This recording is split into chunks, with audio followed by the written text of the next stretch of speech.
Hi everyone, my name is Julia Alting. I'm a PhD candidate at the University of Groningen in the Netherlands. And I'll be talking today about two of my favorite books.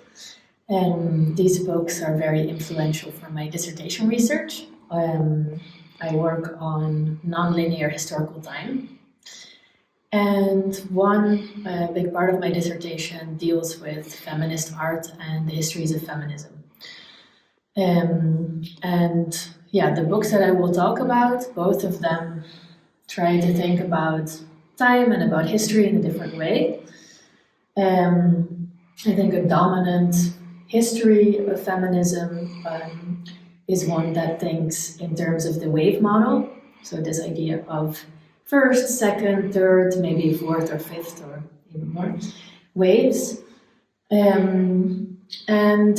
Over the last couple of decades, there have been more and more critiques of this kind of wave model. I think these critiques happen on two grounds. One of them is that this type of looking at history is very Eurocentric. So it doesn't really account for the multiplicity of feminism and also the multiplicity of different issues that feminists engaged with during these different waves. So generally a kind of common understanding is that the first wave focused on voting rights, the second on reproductive rights, and that this slogan of the personal is political, and that only in the third wave there was more of an attention to the intersection of gender with other types of oppression, like the role of race, of class, of ability, age, and so on. This dominant understanding becomes a problem because then the contributions of feminists that worked on these issues earlier are erased. So, for example, people say this kind of intersectional vision only happened in the third wave. They're really discounting a lot of the work that feminists of color did during the second wave. Then the second problem with this type of version of history is that it has this idea of progress that underwrites it. And I think, unfortunately, at the present moment, we have far more of a general understanding of the ways in which things have not progressed with regards to women's rights. I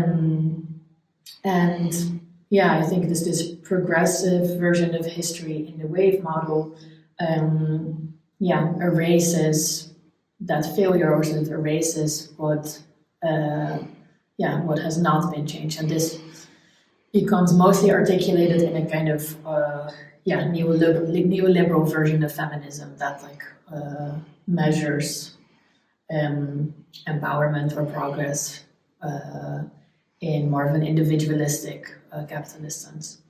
So that is sort of of an introduction to critiques that exist on this wave model for making sense of feminist histories.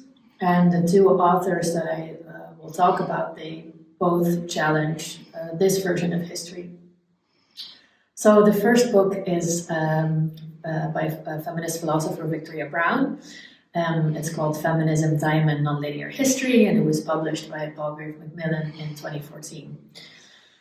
And in this book, she really tries to think through what a nonlinear feminist history means and what that looks like, how it should be practiced.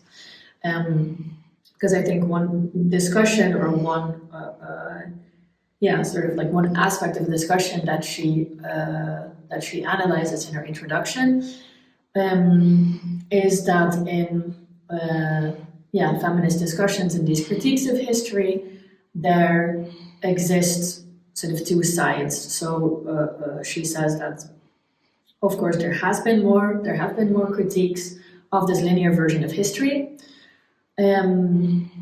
But because this is not often conceptually elaborated upon or not often sort of worked out or thought through, that means that on the one hand, some feminist historians or feminist philosophers, in some of their work, business continues as usual, so people just use the same wave model, use the same sort of lineal framework for history. And on the other, there has been this kind of suspicion of history altogether, where we see like, that feminists turn away from history as if it's inherently a patriarchal form. And what Victoria Browne is really interested in is to see how we can conceptually make sense of something like a nonlinear feminist history. So her work has been very influential in that sense on my dissertation research. And she, in the book, she sort of starts out with explaining her framework for a nonlinear time in a chapter on lived time and temporality. And after that, she continues with discussing different forms of time. So, for example, she dives into narrative time, into the time of the trace, in the sense of, like trace, of course, we make history based on the traces that we have of the past. But at the same time, these traces of the past also, in a way, sort of spill forwards, in the fact that they endure. So there's kind of a nonlinear temporality in that sense. So narrative time, the time of the trace, also calendar time, and generational time. And in that, a couple of years ago, I spoke with her about her book, and she said that she started out with reading a lot of post-structural theories, so for example Jacques Derrida on the archive, but that in the end, she hadn't really she hadn't really foreseen that, but the work of Paul Ricoeur became very influential for her, and also this phenomenological viewpoint. As she described it, and as she works through it in the book, so it's really kind of a distilling of different philosophies of time and of history that she uses in the book. She just tries to work towards conceptual elaboration, or a definition of what is actually historical time, and she uses amongst others, the work of Paul Ricoeur for that. And I think maybe her chapter on generational time connects us to the second book that I want to talk about, which is Catherine Grant's A Time of One's Own, that was published by Duke University Press in 2022. And in this book, which was also very influential for my dissertation research, Catherine Grant looks to contemporary feminist art practices that rework histories of 1970s feminism. I think for me, that was very influential because she is an art historian. And of course, Victoria Browne talks about nonlinear feminist histories, but from this feminist philosophical point of view. But Grant directly discusses artworks that engage with history. And one of the sort of conceptual underpinnings for her study of these artworks is this temporality of the fan, so this idea of the fans of feminism. And that has I think in general, this relationship between different kinds of generations of feminists. For today, that's most often just a relationship with the 1970s feminism. This has often been conceptualized or seen as, within a mother-daughter metaphor. And many feminist philosophers have also criticized this metaphor. I think on the one hand, because it essentializes some of the positions within these different generations, and it also yeah, like you could argue sort of like continues this this linear idea of temporality.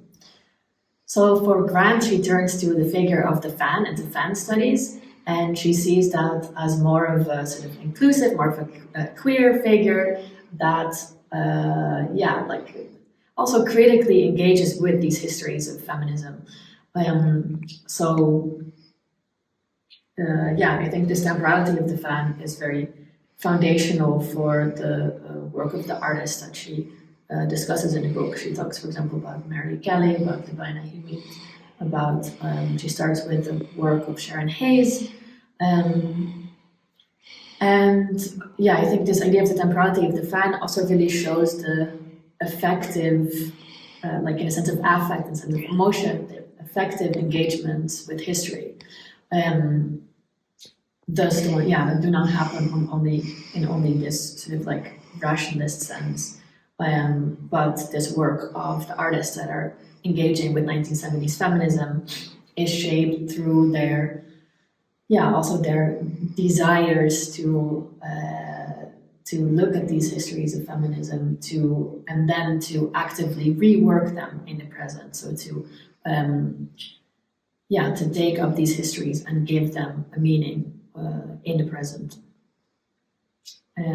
Yes, I think for now that's what I wanted to discuss. I would greatly recommend reading these books. I think they're also very complementary in the sense that Victoria Browne has this more like philosophical, theoretical, like abstract perspective, and Catherine Grant discusses a lot of really amazing feminist artworks that engage with history.